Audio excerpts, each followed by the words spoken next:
Hi friends, ಎಲ್ರಿಗೂ ನಮಸ್ಕಾರ. Friends, ಈ ವಿಡಿಯೋದಲ್ಲಿ ನಾವು ಗಿಡ ಮರಗಳಲ್ಲಿ ನಡೆಯುತ್ತಿರುವಂತಹ ಫೋಟೋಸಿಂಥಸಿಸ್ ಪ್ರೊಸೆಸ್ ಇದೆಲ್ಲ, ಅಂದರೆ ದ್ವಿತೀಯ ಸಂಶ್ಲೇಷಣೆ ಕ್ರಿಯೆ ಇದೆಲ್ಲ, ಇದು ಹೇಗೆ ನಡೆಯುತ್ತೆ ಅಂತ ತಿಳ್ಕೊಳ್ಳೋಣ.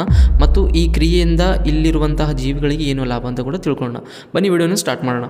ನೋಡಿ ಫ್ರೆಂಡ್ಸ್, ದ್ವಿತೀಯ ಸಂಶ್ಲೇಷಣೆ ಕ್ರಿಯೆ ಅನ್ನೋದು ಗಿಡ ಮರಗಳಿಗೆ ಜೀವಂತವಾಗಿಡುವುದಕ್ಕಾಗಿ ತನ್ನ ಆಹಾರವನ್ನು ತಾವೇ ತಯಾರು ಮಾಡಿಕೊಳ್ಳುವಂತಹ ಪ್ರೊಸೆಸ್ಗೆ ನಾವು ದ್ವಿತೀಯ ಸಂಶ್ಲೇಷಣೆ ಕ್ರಿಯೆ ಅಂತ ಆಡೋ ಭಾಷೆಯಲ್ಲಿ ಹೇಳ್ತೀವಿ.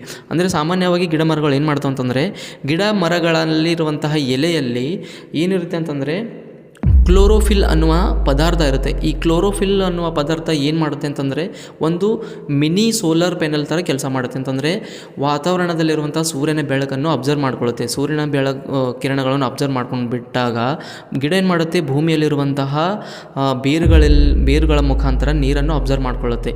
ಇದು ನೀರನ್ನು ಅಬ್ಸರ್ವ್ ಮಾಡಿಬಿಟ್ಟು ಮತ್ತು ಎಲೆಗಳು ಇನ್ನೊಂದು ಕೆಲಸ ಏನು ಮಾಡ್ತಾವೆ ಅಂತಂದರೆ, ವಾತಾವರಣದಲ್ಲಿರುವಂತಹ ಕಾರ್ಬನ್ ಡೈಆಕ್ಸೈಡ್ ಇದೆಲ್ಲ ಅದು ಕೂಡ ಅಬ್ಸರ್ವ್ ಮಾಡ್ಕೊಳ್ತವೆ. ಈ ನೀರು ಮತ್ತು ಕಾರ್ಬನ್ ಡೈಆಕ್ಸೈಡನ್ನು ಅದು ರಿಯಾಕ್ಷನ್ ಆದಾಗ ಅಲ್ಲಿ ಗಿಡಗಳಲ್ಲಿ ಒಂದು ಗ್ಲೂಕೋಸ್ ಥರ ಒಂದು ಪದಾರ್ಥ ಉತ್ಪತ್ತಿ ಆಗುತ್ತದೆ. ಅಂದರೆ ಗ್ಲೂಕೋಸ್ ಅಂದರೆ ಒಂದು ಸಕ್ಕರೆ ಥರ ಪದಾರ್ಥ ಉತ್ಪತ್ತಿ ಆಗುತ್ತೆ. ಆ ವಸ್ತುವನ್ನೇ ಗಿಡಗಳನ್ನು ತಿಂದು ಜೀವಂತವಾಗಿರ್ತವೆ. ಆವಾಗಲೇ ನಮಗೆ ಗಿಡ ಮರಗಳು ಹಸಿರಾಗಿ ಚೆನ್ನಾಗಿರ್ತವೆ. ಈ ಪ್ರೊಸೆಸ್ ಇಲ್ಲ ಅಂತಂದರೆ ಗಿಡಗಳು ಒಣಗೋಗಿಬಿಡ್ತವೆ. ಇದರಿಂದ ನಮಗೆ ಮತ್ತು ಉಳಿದ ಜೀವಿಗಳಿಗೆ ಏನು ಲಾಭ ಅಂತ ಕೇಳ್ತೀರಾ?